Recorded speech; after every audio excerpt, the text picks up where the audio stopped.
안녕하세요. 최원영의 책갈피 12번째 시간입니다. 페르시안 양탄자와 5가지 질문이라는 제목으로 여러분과 함께 생각을 나누도록 하겠습니다. 삶이란 우리 스스로가 정답을 만들어가는 여정입니다. 그런데 그 여정이 그리 만만치 않습니다. 때로는 참혹할 정도로 아픈 일도 마주해야 하기 때문입니다. 그래서 정답 찾기를 포기하고 세상이 정해준 정답에 맞춰 사는지도 모릅니다. 힘들 때마다 스스로에게 묻곤 합니다. 슬플 때마다 이렇게 묻곤 합니다. 사는 게 뭔지, 인생이 뭐길래? 라고 말입니다. 이런 질문이 떠오를 때는 힘겨운 일로 길을 찾지 못할 때입니다. 이렇게 삶은 고통스러운 일로 나를 애워쌀 때가 있습니다. 혹자는 이것을 고통이라고 하고 혹자는 이것을 굴레라고도 합니다. 학창시절에 한 번쯤 읽어본 소설 중에 서머싯 mom의 인간의 굴레가 있을 겁니다. 이 소설은 작가의 자전적인 소설로 고뇌를 짊어진 필립이라는 한 젊은이가 인생과 사회에 눈을 떠가며 성숙해지는 과정을 그리고 있습니다. 간략히 줄거리를 요약하면 이렇습니다. 태어난 지 얼마 되지 않아 부모님을 잃은 필립은 목사님인 큰아버지 집에서 성장합니다. 다리를 저는 장애를 가진 필립은 학교에서 친구들에게 놀림을 받곤 합니다. 그런 자신의 처지를 비관하며 필립은 무척 힘들어합니다. 큰아버지는 그가 옥스퍼드 대학 신학과에 들어가 성직자의 길을 가기를 바랬지만 거절하고 독일 유학을 마치고 공인회계사 사무실에서 잠시 일했습니다. 그러던 어느 날 그는 가족들의 반대를 뿌리치고 파리로 그림 공부를 하러 떠났습니다. 그곳에서 많은 예술인들과 사귀며 보헤미안처럼 생활하게 됩니다. 거기에서 만난 크론쇼와 친해졌고 그에게 인생이 무엇이냐고 물었더니 크론쇼는 대답 대신에 페르시안 양탄자를 필립에게 선물합니다. 영국으로 돌아온 필립은 의학 공부를 시작합니다. 그러던 어느 날 카페 여종업원 밀드레드와 사랑에 빠집니다. 그러나 안타깝게도 그녀는 사악한 여인이었습니다. 그래서 필립을 이용만 하고 그의 주의를 오가며 그의 영혼까지 흐려놓습니다. 그럼에도 불구하고 그는 그녀에게 모든 돈과 정성까지 온통 바치고 맙니다. 심한 배신감과 절망감에 빠져 살던 어느 날 그동안 사려 깊은 노라의 사랑이 그리워 그녀를 찾아가지만 노라는 이미 다른 남자와 약혼을 한 상태였습니다. 학비가 없어 학업까지 그만두고 하숙비조차 없어 어쩔 수 없이 노숙자로 전락한 그를 받아준 사람은 필립이 실습하던 병원에 입원해 있던 환자인 애슬리와 그녀의 가족들이었습니다.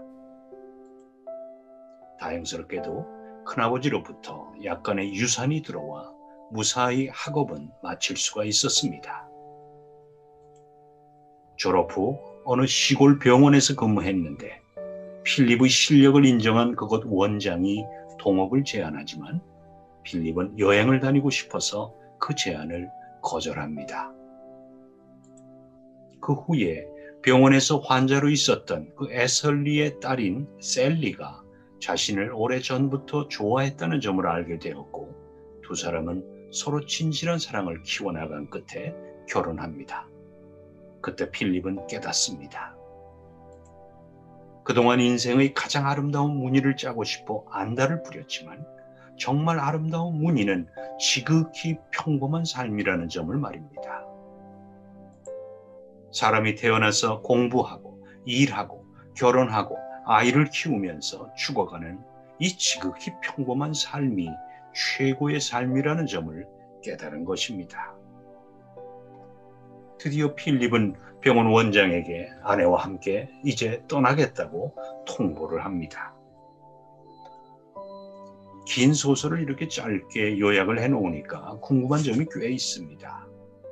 특히 파리에서 알게 된 크론쇼에게 인생이 무엇이냐고 물었을 때 그가 대답 대신에 왜 페르시안 양탄자를 선물했는지 그 이유가 궁금합니다. 명작에게 길을 묻다라는 책에서 방송작가인 저자는 이 궁금증을 이렇게 풀어냈습니다.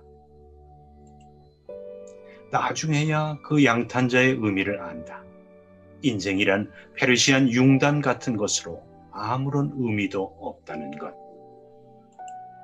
남에게 보여주기 위해서가 아니라 자신의 신미감을 만족시키기 위해 양탄자의 무늬를 짜는 직조공처럼 사람도 그렇게 살아가는 것. 태어나 성장하고 결혼하고 자식을 낳고 먹고 살기 위해 일하다가 죽는 무늬, 그게 인생임을 깨닫는 것을 말이다. 더 가지려고 애쓰고 더 오르려고 애쓰며 살았지만 결국에는 지극히 단순한 삶이 가장 아름다운 삶임을 깨닫는 것이 지혜가 아닐까요? 그걸 깨닫게 해주려고 크론쇼는 필립의 질문에 대한 대답을 직접 말해주는 대신 양탄자를 선물한 것은 아니었을까요? 이제 나 자신이 필립이라고 생각해 볼 차례입니다. 필립에게 있어 굴레, 즉 장애는 무엇이었을까요? 태어나면서부터 고아가 된 필립은 얼마나 외로웠을까요? 불구인 몸 때문에 받은 놀림으로 얼마나 큰 상처를 입고 살았을까요? 어쩌면 그것이 사랑에 대한 열망으로 이어지고 그래서 예술에 대한 열망으로 이어져서 파리로 떠난 것은 아니었을까요? 다시 말씀드리면 그런 트라우마가 오히려 그를 소생시킨 힘으로 작용한 것은 아닐까요? 그래서 밀드레드라는 카페 직원에게 집착할 정도로 맹목적인 사랑에 빠졌을지도 모릅니다. 불안하게도 퇴폐적인 여인이었는데도 말입니다.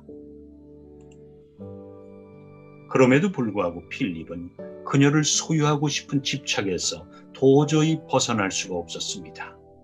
그래서 그것 때문에 경제적으로도 그리고 정신적으로도 무너졌습니다.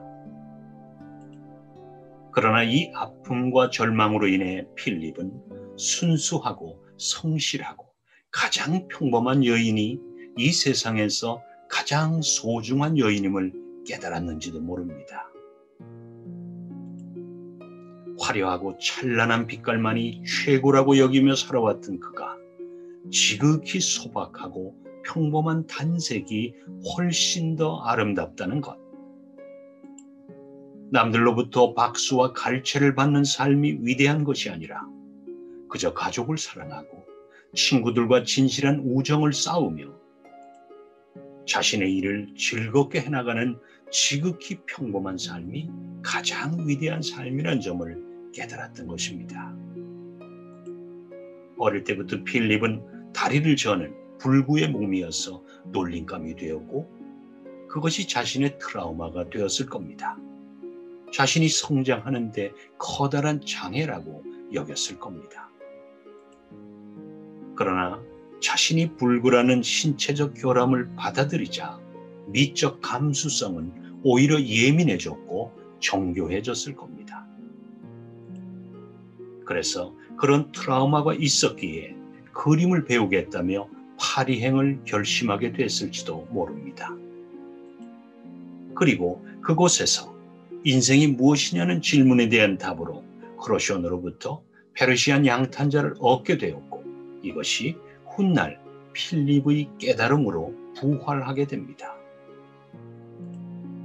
이렇게 하나의 굴레 때문에 절망도 하지만 그것을 통해 그동안 몰랐던 깨달음을 얻게 되고 또 새로운 기회를 손에 쥐기도 합니다. 이것이 삶입니다.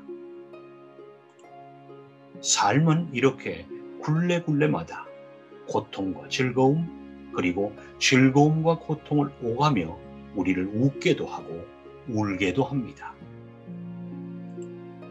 엄청난 시련을 모두 겪은 후 필립은 깨달았습니다. 그래서 필립은 화려하지는 않지만 순수하고 소박한 여인인 셀리에게 청혼합니다. 나와 결혼해 주겠소, 셀리? 필립은 지극히 평범한 삶을 살겠다고 다짐합니다. 숱한 욕망과 그 욕망을 이루지 못해 처절한 아픔을 겪은 후에야 비로소 가장 단순하고 가장 평범한 삶이 가장 행복한 삶임을 깨달은 겁니다. 그리고 필립은 셀리와 함께 지극히 평범한 삶을 그때부터는 즐겁고 행복하게 살아갈 겁니다. 페르시안 양탄자가 가르쳐준 대로 말입니다. 명작에게 길을 묻다라는 책에서 저자는 자신의 깨달음을 이렇게 정리하고 있습니다.